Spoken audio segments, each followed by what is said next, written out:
Tai kokios turi būti pėdutės? Reikia žinoti, kad pėdutės, kiekvienos pėdutės augina meškiuką. Ir mes turime šeimininkai mokėti patys pėdutės prižiūrėti. Tai va šitie plaukučiai, realiai, jie yra nereikalingi. Čia daug kaupiasi drėgmės, daug gali kauptis grybelio, nepatogu yra vaikščioti. Dėl to mes patys turime mokėti apsikirpti pėdutės. Ir kaip tai padaryti saugiai? Turim turėti mašinėlę ir turime maksimaliai pasirinkti ilgį dantukų, kad nepažeistumėm pėdutės.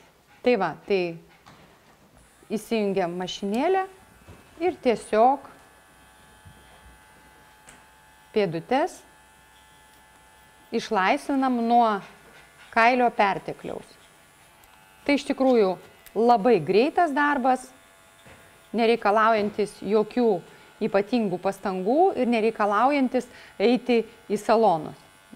Ir patepame padus.